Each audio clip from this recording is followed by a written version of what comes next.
요즘에는 감정교육이 뭔지를 궁금해하시는 분들이 굉장히 많거든요. 그런데 이걸 했을 때 아이가 어떻게 달라져야 하지? 어떤 성장을 해야 하지?에 대한 그 방향에 대해서 되게 모호해 하시는 거예요. 감정교육이라는 게 뭔지, 그리고 그걸 했을 때 이 아이가 어느 방향으로 가고 있으면 잘 되고 있는 건지, 이거를 5가지 결정적인 차이를 기준으로 나눠보려고 합니다. 막연하면 사실 지속하기가 힘들거든요. 좀 더 선명하게 바꿔보는 시간을 가져볼 거예요. 중요한 거는 감정교육이라는 게 아이를 덜 징징대게 하고, 덜 폭발하게 하고, 덜 화나게 하고, 착하게 만들려고 하는 교육이 아니라는 거예요. 아이 안에 어떤 정서적인 운영 체계가 담겨 있어야 하는데, 그것을 건강하게 만들어주려고 하는 거예요. 지금은 아이가 뭐 친구가 장난감 만졌을 때 막 폭발하고 간식 하나 더 먹겠다고 징징거리고 친구 한마디에 확 자신감 떨어지고 막 이런 단편적인 모습들이 우리 눈에 보이거든요. 그런데 그 사사건건한 작은 문제들이 사실은 그 문제로 끝나지 않고 거기에 필요한 힘을 길러주지 않았을 때 나중에 이게 이제 뭐 학습의 태도라든지 아이가 관계를 맺어가는 그 관계를 해석하는 능력이라든지 장기적인 회복력이라든지 자기 이해 이런 걸로 다 이어질 수 있기 때문에 감정 교육은 그런 것들을 이렇게 토대로 할 수 있는 정서 운영 체계를 아이 안에 건강하게 심어주는 과정이라고 이해를 하시면 좋을 것 같아요. 부모님들이 상담을 해오실 때 하나하나의 사건, 단편적인 장면들에 대한 질문을 굉장히 많이 하세요. 이럴 때 어떻게 해야 돼요? 이렇게 했는데 얘가 이렇게 되지 않아요. 이때는 됐는데 다음은 또 안 돼요. 이런 것들을 굉장히 많이 이제 말씀을 하시는데 저는 구조를 중요하게 생각하는 사람이에요. 교육을 전공했고, 그 안에 이제 아동가족학적인 지식을 담아서 교육 프로그램 운영하는 사람이다 보니까 교육의 구조가 굉장히 중요해요. 사실 이렇게 막 공부하는 것만이 학습이 아니거든요. 세상을 살아가면서 자기를 돌보고 관계를 맺고 사람을 이해하고 그 안에서 유연하게 살아가면서 이렇게 안정적인 상태로 자기를 지킬 수 있는 힘, 그 자체도 배워가야 되는 힘인데 이것을 가르쳐주는 교육은 별로 없었단 말이에요. 근데 이거를 교육하기 위해서 가장 중요한 게 뭘까? 한 사람의 마음을 다루는 어떤 사업이라든지 연구라든지 이런 모든 부분에 있어서는 다 관점이 있거든요. 저는 구조를 중요시하는 관점이에요. 사역적인 관점에서 감정을 다루는 사람이기도 하고, 그 교육학적인 관점에서도 구조를 굉장히 중요시하기 때문에 감정교육에 있어서 가장 중요한 거는 이 교육이 작동될 수 있는 구조이자 환경이라고 믿는 사람이거든요. 저희 관점을 이해하시고 따라오셔야 좀 쉬우실 거예요. 그래야지 우리가 하나하나의 장면, 아이 행동 하나하나에 일일비하지 않을 수 있어요. 이 아이가 발달 단계 안에서 지금 어느 지점에 있고 뭐가 부족하고 어떤 구조가 이 아이에게 도움이 되는지를 찾아서 도와줄 수 있거든요. 우리 부모나 교사는 그 위치에 갈 수 있어야 되는 거죠. 근데 그 구조에 대한 눈이 없으면 하나하나 아이의 행동에 대해서 다 방법을 100가지 찾으려고 하시는 거예요. 그러다 보면 지치거든요. 그런 분을 너무 많이 만났기 때문에 그 교육을 통해 제가 드리고 싶은 거는 그 구조를 보는 눈이었어요. 이렇게 위에서 지금 우리 아이가 아이의 전체 생애 중에서 어디에 위치를 해 있기 때문에 지금 발달 단계상 어떤 부분이 필요한지 이런 것들을 좀 보실 수 있게 도와드리고 싶어서 무료 교육을 진행을 하고 있는 중이에요. 감정 교육이 중요하다고 느끼시기 때문에 여기 오셨을 거예요. 그래서 어디를 향해 가는 게 이 교육인 건가 그거에 대한 얘기를 좀 오늘 나눠보려고 합니다. 아이가 화를 덜 내면 되는 걸까요? 덜 울면 되는 걸까요? 친구랑 덜 싸우면 되는 걸까요? 아니면은 감정을 말해야 한다고 하는데 자기 감정을 말하면 되는 걸까요? 이렇게 세세한 질문을 가지고 감정교육을 시작하면 우리가 되게 금방 지치게 돼요. 왜냐면 아이들은 이렇게 직선으로 자라지 않거든요. 잘 가다가 다시 훅 떨어졌다가 또 가다가 다시 떨어졌다가 지그재그를 하지만 일단은 우상향으로 발달을 해요. 이 전체에 대한 이해가 없으면 이렇게 눈앞에 있는 아이만 보기 때문에 얘가 조금 화를 조절하기 시작한 것 같아. 근데 어느 날 또 폭발한 거예요. 감정을 말하기 시작한 것 같아. 좀 기대했는데 또 감정을 말하지 못하고 행동으로 표현을 해요. 좀 징징거리는 게 덜해진 것 같은데 또 어느 날 뒤집어지는 거예요. 이런 모습을 보게 되면 이게 소용이 없네. 얘가 똑같네. 이렇게 느낄 수밖에 없거든요. 그래서 얘가 뭐가 달라지고 있는 거지? 내가 잘 하고 있는 건가? 오늘은 그 기준을 한번 세워보려고 합니다. 우리가 감정교육 앞에 자주 흔들리는 이유는 목표가 선명하지 않기 때문이에요. 목표가 설명하지 않기 때문에 이 과정 속에서 우상향해서 아이가 성장하고 있는데 여기서 흔들리는 거구나를 이해할 수가 없는 거예요. 눈앞에 아이만 보기 때문에. 그래서 이게 잘못되고 있는 건가? 아이가 변하는 게 아닌 것 같은데? 내가 좀 더 느슨한 건가? 이렇게 계속 마음이 흔들리거든요. 그래서 변화를 읽는 아이가 아, 요렇게 달라지고 있네? 라는 그 변화. 때로는 다시 돌아오는 것 같지만, 때로는 오늘은 잘 안 되는 것 같지만, 그래도 이런 단서가 기준이 보이네? 요런 것들에 대한 그 기준을 저희가 보려고 하는 거예요. 많은 분들이 아이가 좀 차분해졌어요. 그러면 좋아하시거든요.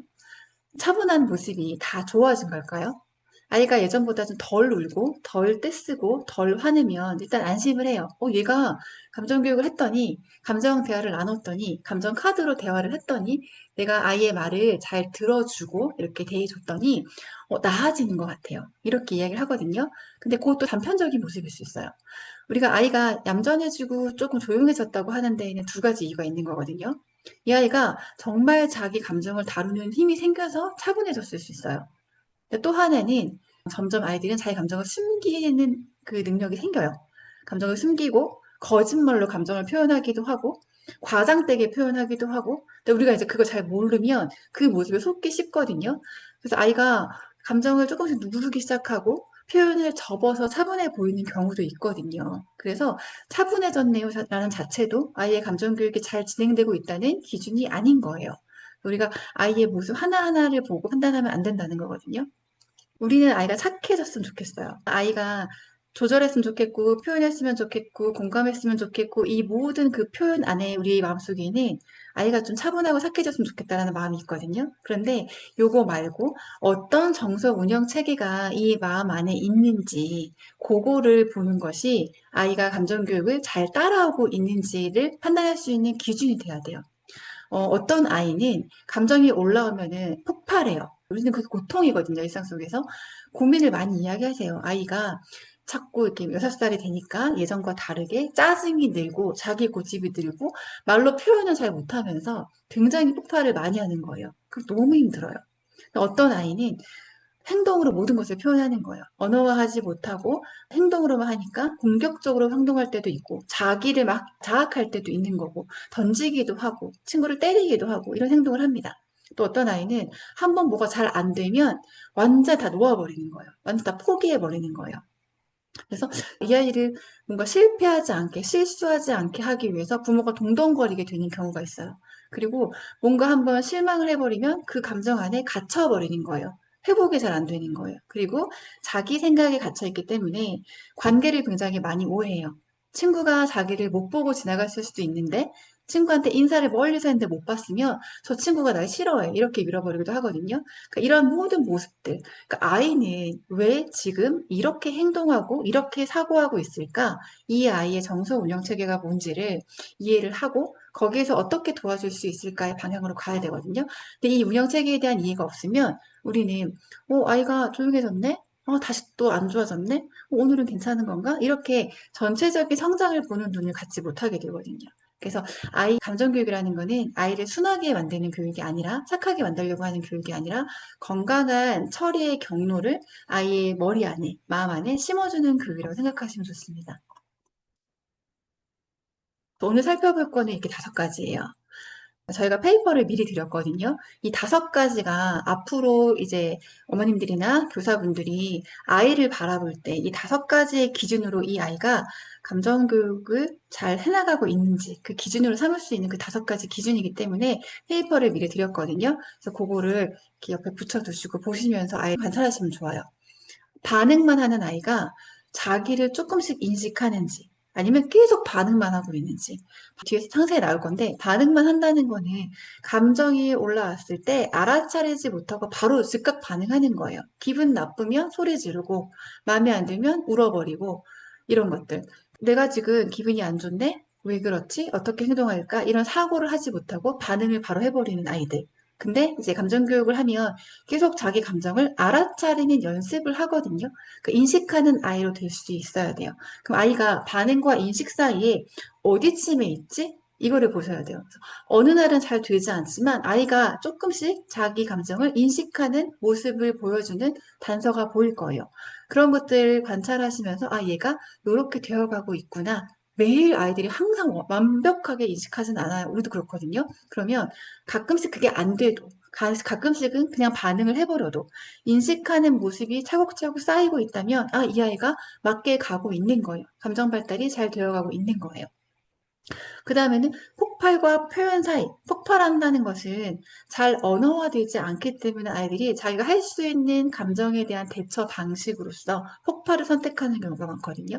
그 폭발에서 표현으로 가는 그 경로 안에 우리 아이는 어디에 있을까? 가끔씩 폭발하지만 그래도 말로 표현하려고 노력을 하고 있고 표현하는 모습이 보인다면 잘 가고 있는 거예요. 근데 전혀 되지 않아요. 계속 폭발밖에 안 해요. 그러면 표현을 할 수 있게 적극적으로 도와줘야 되겠죠.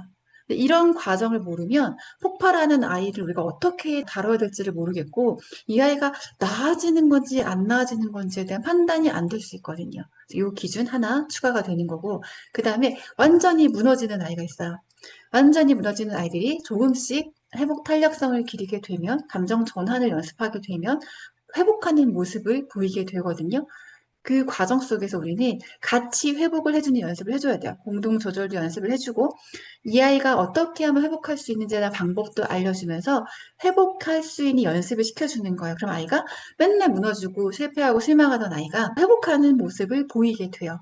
때때로 그게 안 돼도 점차적으로 그 모습이 쌓여가는 거예요. 그럼 아, 이 아이가 잘 발달되어 가고 있구나. 이렇게 판단을 할 수 있는 거죠. 그 다음에 자기 감정에 갇혀있던 아이가 타인의 감정을 보기 시작해요. 이게 이제 사회성의 모든 기본이죠. 그런 모습이 보인다면 잘 가고 있는 거예요. 감정이 휘둘리기만 하던 아이, 감정이 휘둘린다는 거는 여기에서의 의미는 감정과 자기 자신을 거의 동일시하는 거예요. 내가 뭐가 안 됐으면 나는 그냥 망한 아이.